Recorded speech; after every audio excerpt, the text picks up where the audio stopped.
ॐ शुक्लाम्बरधरं विष्णुं शशिवर्णं चतुर्भुजं प्रसन्नवदनं ध्यायेत् सर्वविघ्नोपशान्तये व्यासं वसिष्ठनप्तारं शक्ते पौत्रमकल्मषं पराशरात्मजं वन्दे शुकतादं तपोनिधिं व्यासाय विष्णुरूपाय व्यासरूपाय विष्णवे नमो वै ब्रह्मनिधे वासिष्ठाय नमो नमः अविकाराय शुद्धाय नित्याय परमात्मने सदैकरूपरूपाय विष्णवे सर्वजिष्णवे यस्य स्मरणमात्रेण जन्मसंसारबन्धनात् विमुच्यते नमस्तस्मै विष्णवे प्रभविष्णवे ॐ नमो विष्णवे प्रभविष्णवे।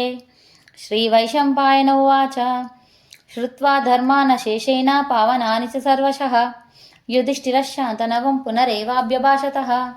युधिष्ठिर उवाच किमेकं दैवतं लोके किं व्यापेकं परायणं स्तुवन्नखं कमच्छन्न प्राप्युन्मानवा शुभम् को धर्मः सर्वधर्माणां भवतः परमो मतः किं च पुन्मुच्यते जन्तुर्जन्मसंसारबन्धनात्। श्रीभीष्म उवाच जगत्प्रभुं देवदेवम् अनन्तं पुरुषोत्तमं स्तुवन्नामसहस्रेण पुरुषः सततोत्थितः तमेव चार्चयन् नित्यं भक्त्या पुरुषमव्ययं ध्यायन् स्तुवन्नमश्चञ्च यजमानस्तमेव च अनादिनिधनं विष्णुं सर्वलोकमहेश्वरं लोकाध्यक्षं स्तुवन्नित्यं सर्वदुःखादिको भवेत् ब्रह्मण्यं सर्वधर्मज्ञं लोकानां कीर्तिवर्धनं लोकनाथं महद्भूतं सर्वभूतबहोद्भवम् एष मे सर्वधर्माणां धर्मोऽधिकतमो मतः यद्भक्त्या पुण्डरीकाक्षं स्तवेरच्चेन्नरः सदा परमं यो महत्तेजा परमं यो महत्तपः परमं यो महद्ब्रह्म परमं यः परायणं पवित्राणां पवित्रं यो मङ्गलानां च मङ्गलं दैवतं देवतानां च भूतानां यो व्यपितः यतः सर्वाणि भूतानि भवन्यादियुगागमे यस्मिन् च प्रलयं यान्ति पुनरेव युगक्षये तस्य लोकाप्रधानस्य जगन्नाथस्य भूपते विष्णोर्नामसहस्रं मे शृणु पापभयापहम् यानि नामानि गौणानि विख्यातानि महात्मनः ऋषिभिः परिगीतानि तानि वक्ष्यामि भूतये विष्णोर्नामसहस्रस्य वेदव्यासो महान् ऋषिः छन्दोनुष्टुप् तदा देवा भगवान् देवकीसुतः अमृतांशोद्भवो बीजं शङ्किर्देवकीनन्दनः त्रिसामाहृदयं तस्य शान्तत्ये विनियुज्यते विष्णुं जिष्णुं महाविष्णुं प्रभविष्णुं महेश्वरम् अनेकरूपदैत्यान्तं नमामि पुरुषोत्तमम्। अस्य श्रीविष्णो दिव्यसहस्रनामस्तोत्रमहामन्त्रस्य श्रीवेदव्यासो भगवान् ऋषिः अनुष्टुप्चन्द्रः श्रीमहाविष्णुपरमात्मा श्रीमन्नारायणो देवता अमृतांशोद्भवो भानुरिति बीजं देवकीनन्दनस्रष्टेति शक्तिः उद्भवक्षोभनो देव इति परमो मन्त्रः शङ्खबृन्नन्दिकी चक्रीति कीलकं शाङ्गधन्वा गदाधर इत्यस्त्रं रथाङ्गपानिरक्षोभ्य इति नेत्रं त्रिसामस्सामगामीति कवचम् आनन्दं परब्रह्मेति योनिः ऋतुसुदर्शनकाल इति दिग्बन्धः श्रीविश्वरूप इति ध्यानं श्रीमहाविष्णुप्रीत्यर्थे सहस्रनामजपे विनियोगः ध्यानं क्षीरोदन्वप्रदेशे शुचिमणिविलसत्सैकते मौक्तिकानां मालाक्लुप्तासनस्तस्फटिकमणिनिभैर्मौक्तिकैर्मण्डिताङ्गः शुभ्रैरभ्रैरदभ्रै उपरि विरचितै पीयूषवर्षै आनन्दीनः पुनीयात् अरिनलिनगदाशङ्खपाणिर्मुकुन्दः भूपादौ यस्य नाभिव्यदसुरनिलच्चन्द्रसूर्यौ च नेत्रे नावाशा शिरोद्रौ मुखमपि दहनो यस्य वास्तेयमब्धिः अन्तस्थं यस्य विश्वं सुरनरखगगो भोगिगन्धर्वदैत्यै चित्रं रम्यते तं त्रिभुवनपुषं विष्णुमीशं नमामि शान्ताकारं भुजगशयनं पद्मनाभं सुरेशं विश्वाकारं गगनसदृशं मेघवर्णं शुभाङ्गं लक्ष्मीकान्तं कमलनयनं योगिहृद्धानगम्यं वन्दे विष्णुं भवभयहरणं सर्वलोकैकनाथं मेघश्यामं पीतकौशेयवासं श्रीवत्साङ्कं कौस्तुभोद्भासिताङ्गं पुण्योपेतं पुण्डरीकायताक्षं विष्णुं वन्दे सर्वलोकैकनाथं नमः समस्तभूतानामादिभूतादिभूभृते अनेकरूपरूपाय विष्णवे प्रभविष्णवे शशङ्खचक्रं सकिरीटकुण्डलं सपीतवस्त्रं सरसीरुहेक्षणं सहरवक्षस्थलशोभिकौस्तुभं नमामि विष्णुं शिरसा चतुर्भुजं छायायां पारिजातस्य हेमसिंहासनोपरि आसीनमम्बुदश्याम मायताक्षामलङ्कृतं चन्द्राननं चतुर्बाहुं श्रीवत्साङ्कितवक्षसं रुक्मिणी सत्यभामास्यं सहितं कृष्णमाश्रये। ॐ विश्वं विष्णुर्वषट्कारो भूतभव्यप्रभुः భూతకృద్భూత ఉద్భావో భూతాత్మ భూతభావనః భూతాత్మా పరమాత్మా చ ముక్తానం పరమాగతిః అవ్యయపురుషసాక్షి క్షేత్రజ్ఞాక్షర ఏవ చ योगो योगविदां नेता प्रधानः पुरुषेश्वरः नारसिंहवपुः श्रीमान् केशवः पुरुषोत्तमः सर्वशर्वशिवस्थानो भूता निर्निधिरव्ययः सम्भवो भावनो भर्ता प्रभवः प्रभुरीश्वरः स्वयंभू शम्भुरादित्य पुष्कराक्षो महास्वनः अनादिनिधनो दाता विधाता धातुरुत्तमः अप्रमेयो हृषीकेश पद्मनाभो मरप्रभुः विश्वकर्मा मनुस्त्वष्टविष्टविरो ध्रुवः आग्राह्य शाश्वत कृष्णो लोहिताक्ष प्रतत्थनः प्रभूताद्रिककृद्धाम पवित्रं मङ्गलं परम् ईशानः प्राणदः प्राणो ज्येष्ठश्रेष्ठ प्रजापतिः हिरण्यगर्भो भूगर्भो माधवो मधुसूदनः ईश्वरो विक्रमी धन्वी मेधावी विक्रमक्रमः अनुत्तमो दुरादर्श कृतज्ञ कृतिरात्मवान् सुरेशः शरणं शर्मा विश्वरेथा प्रजाभवः अहः संवत्सरो व्याल प्रत्ययः सर्वदर्शनः अजः सर्वेश्वरः सिद्धः सिद्धिः सर्वादिरच्युतः वृषाकपीरमेयात्मा सर्वयोगा विनिसृतः वसुर्वसुमना सत्यः सम्मात्मा संमितः समः अमोघः पुण्डरीकाक्षो वृषकर्मा वृषाकृतिः रुद्रो बहुशिरा बभ्रो विश्वयोनिषुचिश्रवः अमृतः शाश्वतस्तानो वरारोहो महातपः सर्वघः सर्वविद्वान्हो विश्वक्सेनो जनार्दनः वेदो वेदविदव्यङ्गो वेदाङ्गो वेदवित्कविः लोकाध्यक्षः सुराध्यक्षो धर्मो दक्षकृताकृतः चतुरात्मा चतुर्व्यूहा चतुर्दंशा चतुर्भुजः ब्राजिष्णुर्भोजनं भोक्ता सहिष्णु जगदादिजः अनघो विजयो जेता विश्वयोनि पुनर्वसुः उपेन्द्रो वामनप्रांशु अमोघः शुचिरूर्जितः अतीन्द्रः सङ्ग्रहः सर्गो धृतात्मा नियमो यमः वेद्यो वैद्यः सदा योगी वीरः माधवो मधुः अतीन्द्रियो महामायो महोत्साहो महाबलः महाबुद्धिर्महावीर्यो महाशक्तिर्महाद्युतिः अनिर्देश्य वपुः श्रीमान् अमेयात्मा महाद्रिधृत् महेश्वासो महीभर्ता श्रीनिवासः सताङ्गतिः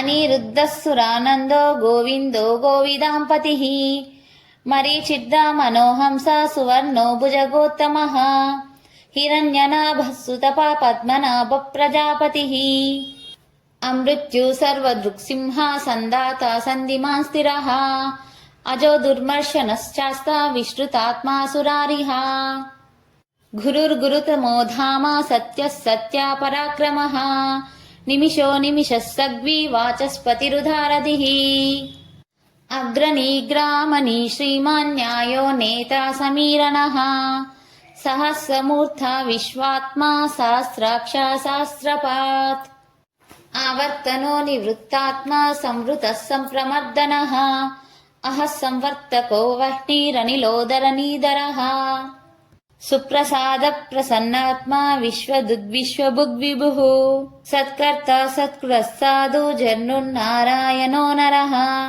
असंख्येयो प्रमेयात्मा विशिष्ट शिष्टकृच्युचिः सिद्धार्था सिद्धिसङ्कल्पा सिद्धिदः सिद्धिसाधनः वृषाहि वृषभो विष्णु वृषपर्वा वृषोदरः वर्धनो वर्धमानच्च विविक्तः श्रुतिसागरः सुभुजोदुद्धरो वाग्मी महेन्द्रो वसुदो वसुः नैकरूपो बृहद्रूपसिपिविष्टप्रकाशनः ओजस्तेजोदुतिधरः प्रकाशात्मा प्रतापनः हृद्यस्पष्टाक्षरो मन्त्राश्छन्दाशूर्भास्कराद्युतिः अमृतांशूद्भवो भानु शशिबिन्दुः सुरेश्वरः औषधं जगदः सेतु सत्यधर्मा पराक्रमः भूतभव्यभवन्नाथ पवनः पावनो नलः कामः कामकृतान्थ कामः कामप्रदः प्रभुः युगादिकृद्युगावर्त्यो नैकमायो महाशनः अदृश्यो व्यक्तरूपच्च सहस्राजिदनन्दजित् इष्टो विशिष्टश्चिष्टेष्ट शिखण्डी नहुषो वृषः क्रोधः क्रोधकृत्कर्ता विश्वबाहुर्महीधरः अच्युतप्रतिधप्राणा प्राणदो वासुवानुजः अपान्निधिधरिष्टान अप्रमत्थप्रतिष्ठितः स्कन्दधरो धुर्यो वरदो वायुवाहनः वासुदेवो बृहद्भानुरादिदेवा पुरन्दरः अशोकस्तारनस्तारः शूरः शौरिज्जनेश्वरः अनुकूलः शतावत्थ पद्मनिवेक्षणः पद्मनाभोरविन्दाक्ष पद्मगर्भः शरीरभृत् महर्षिरुद्धो वृद्धात्मा महाक्षो गरुडध्वजः अतुलः शरभो भीमा समयज्ञो हविर्हरिः सर्वलक्षणलक्षण्यो लक्ष्मीवान् समितिञ्जयः विक्षरो रोहितो मार्गो हेतुर्दामोदरः सः महीधरो महाभागो वेगवानामिताशनः उद्भवक्षोभनो देवा श्रीगर्भः परमेश्वरः करणं कारणं कर्ता विकर्ता गहनो गुहः व्यवसायो व्यवस्थाना संस्थानस्थानदो ध्रुवः परर्दी परमस्पष्ट तुष्टः पुष्टः सुवेक्षणः रामो विरामो विरजो मार्गो नेयोनयोनयः वीरशक्तिमतं श्रेष्ठो धर्मो धर्माविदुत्तमः वैकुण्ठः पुरुषप्राणा प्राणदप्रणवपृतुः हिरण्यगर्भः शत्रुघ्नो व्याप्तो वायुरधोक्षजः ऋतुः सुदर्शनः काला परमेष्टि परिग्रहः उग्रः संवत्सरो दक्षो विश्रामो विश्वदक्षिणः विस्तारस्तावरस्तानु प्रमाणं बीजमव्ययम् अर्धो नर्दो महाकोशो महाभोगो महाधनः अनिर्विन्नष्टविष्टो भूधर्मयूपो महामकः नक्षत्रनेमिर्नक्षत्री क्षमक्षामा समीहनः यज्ञयुज्यो महेश्चक्षा क्रतुः सत्रं सताङ्गतिः सर्वदर्शी विमुक्तात्मा सर्वज्ञो ज्ञानमुत्तमम् सुव्रतः सुमुखः सूक्ष्म सुघोषः सुखदः सुहृत् मनोहरो जितक्रोधो वीरबाहुर्विदारणः स्वापनः स्ववशो व्यापी नैकात्मा नैककर्मकृत् वत्सलो वस्नी रत्नगर्भोदनेश्वरः धर्मकृद्धर्मी सदक्षरमक्षरम् अविज्ञाता सहस्रांशो विधाता कृतलक्ष्मणः गभस्तिनेमि सत्त्वस्था सिंहो भूतमहेश्वरः आदिदेवो महादेवो देवेशो देवभृद्गुरुः उत्तरो गोपतिर्गोप्ता ज्ञानगम्यः पुरातनः शरीरभूतभृद्भोक्ता कपीन्द्रो भूरिदक्षिणः सोमपो मृतपः सोमा पुरुजित्पुरसत्तमः विनयोजयः सत्यसंजो दाशार्हः सात्वतां पतिः जीवो विनयिता साक्षी मुकुन्दोमितविक्रमः अम्भोनिधिरनन्तात्मा महोदधिशयोक्तनः अजो महर्षस्वाभाव्यो जितामित्रप्रमोदनः आनन्दो नन्दनो नन्दः सत्यधर्मा त्रिविक्रमः महर्षिः कपिलाचार्य कृतज्ञो मेदिनीपतिः त्रिपदः सिद्धशाद्याक्ष महाशृङ्गकृतान्तकृत् महावरागो गोविन्दाशुषेणः कनकाङ्गदिः गुह्यो गभीरो गहनो गुप्तश्चक्रगदाधरः वेदास्वाङ्गोजितकृष्णो दृढः सङ्कर्षणोच्युतः वरुणो वारुणो वृक्षः पुष्कराक्षो महामनः भगवानन्दी वनमाली हलायुधः आदित्यो ज्योतिरादित्य सहिष्णुर्गतिसत्तमः सुधन्वा खण्डपरशुर्धारुणो द्रविणप्रदः द्विस्पृक्सर्वदृग्वासो वाचस्पतिरयोनिजः त्रिसामः सामगः सामा निर्वाणं वेषजं विशक् सन्न्यासकृच्छमः शान्तो निष्ठा शान्तिपरायणम् शुभाङ्गः शान्तिदः स्रष्टा कुमुदः कुवरेशयः गोहितो गोपतिर्गोप्ता वृषाभाक्षो वृषप्रियः अनिवर्ती निवृत्तात्मा संक्षेप्तक्षेमकृच्छिवः श्रीवत्सवक्षः श्रीवासा श्रीपति श्रीमतां वरः श्रीधश्रीशः श्रीनिवासा श्रीनिधि श्रीविभावनः श्रीधर श्रीकरश्रेया श्रीमान् लोकत्रयाश्रयः स्वक्षस्वङ्गः शतानन्दो नन्दिर्ज्योतिर्गणेश्वरः विजितात्मा विधेयात्मा सत्कीर्चिन्नः संशयः उदीर्णः सर्वतश्चक्षुरनीशः शाश्वतस्थिरः भूषयो भूषणो भूति विशोकः शोकनाशनः अर्चिष्मानर्चितः कुम्भो विशुद्धात्मा विशोदनः अनिरुद्धो प्रतिरतः प्रद्युम्नो वितविक्रमः कालनेमी निहावीरः शौरिः शूरजनेश्वरः त्रिलोकात्मा त्रिलोकेशा केशवः केशिहा हरिः कामधेवः कामपाला कामिकान्तकृतागमः अनिर्देश्योऽपो विष्णु वीरोऽनन्तो धनुञ्जयः ब्रह्मण्यो ब्रह्मकृद्ब्रह्मा ब्रह्मा ब्रह्मविवर्धनः ब्रह्मविद्ब्राह्मणो ब्रह्मी ब्रह्मज्ञो ब्राह्मणप्रियः महाक्रमो महाकर्मा महातेजा महोरगः महाक्रतुर्महायज्वा महायज्ञो महाहविः स्तव्यस्तव प्रियस्तोत्रम् स्तुतस्तोतारणप्रियः पूर्णपूरयिता पुण्यकीर्तिरनामयः मनोजवा तीर्थखरो वसुरेता वसुप्रदः वसुप्रदो वासुदेवो वसुर्वसुमनाहविः सद्गति सत्कृतिः सत्ता सद्भूतिः सत्परायणः शूरसेनो यदुश्रेष्ठ सन्निवासः सुयामुनः भूतवासो वासुदेवा सर्वासु निलयो नलः दर्पः दर्पथो दृप्तो धुत्तरोधापराजितः विश्वमूर्तिर्महामूर्ति दीप्तमूर्तिरमूर्तिमान् अनेकमूर्तिरव्यक्त शतमूर्ति तथानना एको नैकास्तवङ्खं कि यत्तत्पदमनुत्तमम् लोकबन्धुर्लोकनाथो माधवो भक्तवत्सलः सुवर्णवर्णो हेमाङ्गो वराङ्गः चन्दनाङ्गदी वीरः विषमः शून्यो घृताशी अचलच्छला अमानीमानदो मान्यो लोकस्वामी त्रिलोकधृत् सुमेधा मेधजो धन्या सत्यमेधाधराधरः तेजो वृषो द्युतिधरः सर्वशत्रकृतां वरः प्रग्रहो निग्रहो व्यग्रो नैकशृङ्गो गदाग्रजः चतुर्मूर्तिश्चतुर्बाहु चतुर्व्यूहा चतुर्गतिः चतुरात्मा चतुर्भावा चतुर्वेदा विदेकपात्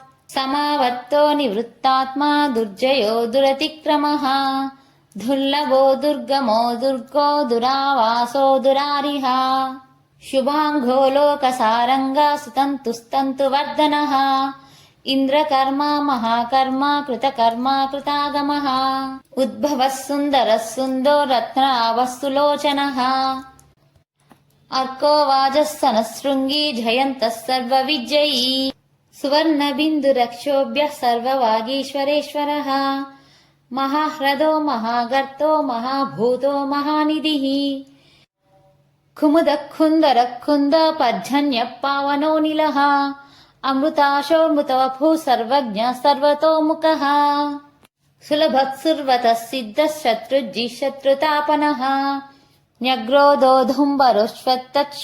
न्यग्रोधोधुम्बरोश्वत्तच्छाणूरान्दानिषूदनः सहस्राक्षी सप्तजिह्वा सप्तैधः सप्तवाहनः अमूर्तिरनगोचिन्तो भयकृद्भयनाशनः अनुद्बृहत्कृशस्थूलो गुणबृहन्निर्गुणो महान् अधृतस्वधृतस्वास्यं प्राग्वांशो वंशवर्धनः भारभृत्कथितो योगी योगीशः सर्वकामदः आश्रमश्रमरक्षामा सुपर्णो वायुवाहनः धनुर्धरो धनुर्वेदो दण्डो दमयितादमः अपराजितः सर्वशहो नियन्ता नियमो यमः सत्त्ववान् सात्विकः सत्य सत्यधर्मपरायणः अभिप्राय प्रियारोह प्रियकृत्प्रीतिवर्धनः विहायासगतिर्ज्योति सुरुचिर्हितभुग्विभुः रविर्विरोचनः सूर्य सविता रविलोचनः अनन्तो हुतभुग्भोक्ता सुखदो नैकदोऽग्रजः अनिर्विण्णः सदामर्षि लोकाधिष्ठानमद्भुतः सनातनोत्तमः कपिलः कपिरव्ययः स्वस्ति कृस्वस्ति स्वस्ति भुक् स्वस्ति दक्षिणः आरौद्रः कुण्डली चक्री विक्रम्यूर्जित शासनः शब्दाधिगशब्दसः शिशिरः शर्वरीकरः अक्रूरपेशलो दक्षो दक्षिणक्षमिनां वरः विद्वत्तमो वीतभयः पुण्यश्रवणकीर्तनः उत्तारणो दुष्कृतिः पुण्यो दुःसत्प्रणाशनः वीरः रक्षणः सन्तो जीवनपर्यवस्थितः अनन्तरूपोऽनन्तश्रीजितमन्युर्भयापः चतुरश्रो गभीरात्मा विदिशो व्यादिशो दिशः अनादिभूर्भुवो लक्ष्मी सुवीरो रुचिराङ्गदः जननो जनजन्मादि भीमो भीमपराक्रमः आधारनिलयो धाता पुष्पहासप्रजागरः ऊर्ध्वगः सत्पदाचारा प्राणः प्रणवप्रणः प्रमाणं प्राणनिलय प्राणदुःप्राणजीवनः तत्त्वं तत्त्वविदेकात्मा जन्ममृत्युजरादिगः भूर्भुवस्वस्तरुस्तारा सविता प्रपितामहः यज्ञो यज्ञपतिर्यज्ञ यज्ञाङ्गो यज्ञवाहनः यज्ञभुज्यज्ञकृद्यज्ञी यज्ञभुज्यज्ञसाधनः यज्ञान्तकृत्यज्ञह्यामन्नमन्नादयेव च आत्मयोनिः स्वयं जातो वैखानः सामगायनः देवकीनन्दनस्रष्टा क्षितीशः पापनाशनः शङ्खबृन्नन्दकी चक्रे शाङ्गधन्वा गदाधरः रथाङ्गपाणिरक्षोभ्यः सर्वप्रहरणायुधः शङ्खबृन्नन्दकी चक्रे शाङ्गधन्वा गदाधरः रथाङ्गपाणिरक्षोभ्यः सर्वप्रहरणायुधः श्री सर्वप्रहरणायुध ॐ नम इति वनमाली गदीशाङ्की शङ्की चक्री च नन्दकी श्रीमन्नारायणो विष्णुः वासुदेवो विरक्षतु वनमाली गदीशाङ्की शङ्की चक्री च नन्दकी श्रीमन्नारायणो विष्णुः वासुदेवो विरक्षतु इतीदं कीर्तनीयस्य केशवस्य महात्मनः नाम्नां सहस्रं दिव्यानाम् अशेषेण प्रकीर्तितम् य इदं शृणुयान्नित्यं यच्छापि परिकीर्तयेत् नाशुभं प्राप्नुयात् किञ्चित् सोमुत्रेह च मानवः वेदान्तगो ब्राह्मणः स्यात् क्षत्रियो विजयी भवेत् वैश्यो धनः संवृतश्च शूद्रः सुखमवाप्नुयात् धर्मार्थी प्राप्नुयात् धर्मम् अर्थार्थी चार्थमाप्नुयात् कामानवाप्नुयात् कामी प्रजाति प्राप्नुयात् प्रजाम् भक्तिमान्यः सदुत्थाय शुचिः सद्गतमानसः सहस्रं वासुदेवस्य नाम्नामेतत् प्रकीर्तयेत् यशः प्राप्नोति विपुलं याति प्राधान्यमेव च अचलं श्रियमाप्नोति श्रेयः प्राप्नोत उत्तमम् न भयं क्वचिदाप्नोति वीर्यं तेजश्च विन्दति भवत्यरोगो द्युतिमान् बलरूपा गुणान्वितः रोगार्तो मुच्यते रोगात् बन्धो मुच्येत बन्धनात् भयामुच्येत बीदस्तु मुच्येतापन्न आपदः दुर्गान्यतितरत्याशु पुरुषः पुरुषोत्तमम् स्तुवन्नामा सहस्रेण नित्यं भक्ति समन्वितः वासुदेवाश्रयो मर्त्यो वासुदेवपरायणः सर्वपापविशुद्धात्मा याति ब्रह्मा सनातनम् न वासुदेव भक्तानामशुभं विद्यते क्वचित् जन्म मृत्युज्जरा व्याधि भयं नैवोपजायते इमं स्तवमधीयानः श्रद्धा भक्ति समन्वितः युज्येतात्मक्षुकक्षान्ति श्रीधृतिस्मृतिकीर्तिभिः न क्रोधो न च मात्सर्यं न लोभो न शुभामतिः भवन्ति कृतपुण्यानां भक्तानां पुरुषोत्तमे ज्योत्स्यचन्द्रार्कनक्षत्रं कं दिशो भूर्महो दधिः वासुदेवस्य वीर्येण विधृतानि महात्मनः ससुरासुरगन्धर्वं सयक्षोरगराक्षसम् జగద్వశే వర్తతేదం కృష్ణస్య సచరాచరం.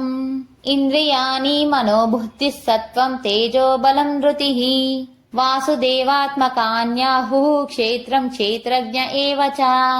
సర్వాగమానామాచారా ప్రథమం పరికల్పతే. ఆచార ప్రభో ధర్మో ధర్మస్య ప్రభురచ్యుతః. ఋషయః పీతరో దేవా మహాభూతాని దాతవః. జంగమాజంగమం చేదం జగన్నారాయణోద్భవం. యోగో జ్ఞానం తదా సాంఖ్యం విద్యా శిల్పాది కర్మ చ. వేదః శాస్త్రాణి విజ్ఞానమేతః సర్వం జనార్దనాత్. ఏకో విష్ణుర్మహద్భూతం పృథగ్భూతాన్యనేకశः. త్రీన్ లోకాన్ వ్యాపభూతాత్మా భూతే విశ్వభుగవ్యయः. ఇమం స్తవం భగవతో విష్ణుర్వ్యాసేన కీర్తితం. పఠేజ ఇచ్చేత్ పురుష శ్రేయ ప్రాప్తుం శుకాని చ. విశ్వేశ్వరమజం దేవం జగతః ప్రభుమవ్యయం. భజంతి ఏ పుష్కరాక్షం నతే యాంతి పరాభవం. నతే యాంతి పరాభవం ఓం నమ ఇతి. అర్జున ఉవాచ. పద్మపత్ర విశాలాక్ష పద్మనాభః సురోత్తమ. భక్తానామనురక్తానాం త్రాతా భవ జనార్దన. శ్రీభగవానువాచ. యో మాం నామ సహస్రేణ స్తోతుమిచ్చతి పాండవ. సోహమేకేన శ్లోకేన స్తుత ఏవ న సంశయః. స్తుత ఏవ న సంశయ ఓం నమ ఇతి. వ్యాస ఉవాచ. వాసనద్వాసుదేవస్య వాసితం భువనత్రయం. సర్వభూతనివాసోऽసి వాసుదేవ నమోऽస్తుతే. శ్రీ వాసుదేవ నమోऽస్తు ఓం నమ ఇతి. పార్వతీ ఉవాచ. కేనోపాయేన లఘునా విష్ణోర్నామ సహస్రకం. పఠ్యతే పండితై నిత్యం శ్రోతుమిచ్చామ్యహం ప్రభో. ఈశ్వర ఉవాచ. శ్రీరామ రామ రామేతి రమే రామే మనోరమే. సహస్రనామ తత్తుల్యం రామనామ వరాననే. శ్రీరామ రామ రామేతి రమే రామే మనోరమే. సహస్రనామ తత్తుల్యం రామనామ వరాననే. శ్రీరామ రామ రామేతి రమే రామే మనోరమే. సహస్రనామ తత్తుల్యం రామనామ వరాననే. శ్రీరామనామ వరాననే ఓం నమ ఇతి. బ్రహ్మ ఉవాచ. నమో స్వనంతాయ సహస్రమూర్తే సహస్రపాదాక్షి శిరోరుబాహవే. సహస్రనామ్నే పురుషాయ శాశ్వతే సహస్రకోటియుగధారిణే నమః. శ్రీసహస్రకోటియుగధారిణే ఓం నమ ఇతి. సంజయ ఉవాచ. యత్ర యోగీశ్వరః కృష్ణో యత్ర పార్థోర్ధనుర్ధరః. తత్ర శ్రీవిజయో భూతి ధ్రువా నీతిర్మతిర్మమ. శ్రీభగవానువాచ. అనన్యా చింతయంతో మాం ఏ జన్యః పర్యుపాసతే. తేషాం నిత్యాభియుక్తానాం యోగక్షేమం వహామ్యహం. పరిత్రాణాయ సాధూనాం వినాశాయ చ దుష్కృతాం. ధర్మ సంస్థాపనార్థాయ సంభవామి యుగే యుగే. ఆర్తా విషన్నా శిథిలాచ్చ భీతా ఘోరేషు చ వ్యాధిషు వర్తమానా. సంకీర్తనారాయణ శబ్దమాత్రం విముక్త దుఃఖా సుఖినో భవంతు. కాయేన వాచా మనసేంద్రియర్వా బుద్ధ్యాత్మనా వా ప్రకృతే స్వభావాత్. కరోమి యజ్జః సకలం పరస్మై నారాయణాయేతి సమర్పయామి. శ్రీమన్నారాయణాయేతి సమర్పయామి. మనం ఏదైనా పూజ చేసిన తర్వాత లేదా ఏదైనా అష్టోత్తర శతనామావళి చెప్పుకున్న తర్వాత లేదా ఏదైనా పారాయణం చేసిన తర్వాత ఒక క్షమాపణ స్తోత్రం చెప్పుకోవాలి. ఎందుకంటే చేసిన పూజలో లేదా ఏదైనా అష్టోత్తర స్తోత్రం చదివిన తర్వాత తప్పులు దొర్లినను లేదా నామ ఉచ్చారణలో ఏదైనా తప్పులు దొర్లినను వాటన్నిటికీ మనం అమ్మను క్షమించవలెనని కోరవలెను. ఇది ఖచ్చితంగా చేయవలెను. అందుకు వేదంలోని ఒక శ్లోకం క్షమాపణ శ్లోకం ఉన్నది. ఇప్పుడు అది మనం చెప్పుకుందాం. యదాక్షర పదభ్రష్టం మాత్రాహీనం చ యద్భవేత్ తత్సర్వం క్షమ్యతాం దేవా నారాయణ నమోస్తుతే. కొందరికి ఈ శ్లోకం కూడా అనరాదు. ఈ శ్లోకం అనరాకున్నా గాని తల్లి, తండ్రి, అమ్మ, అయ్య మేము తెలిసి తెలియక చేసిన తప్పులన్నింటినీ క్షమించగలరు. మీ ప్రేమ, దయ మాపై ఎల్లవేళలా మీ పిల్లలుగా భావించి మాపై చూపగలరు. 2 చేతులు జోడించి ఇలా చెబుతూ ఆ దేవదేవతలను నమస్కరిస్తూ చెప్పుకోండి. మీకు కనుక ఈ వీడియో నచ్చినట్లయితే please like, share and subscribe. Thank you.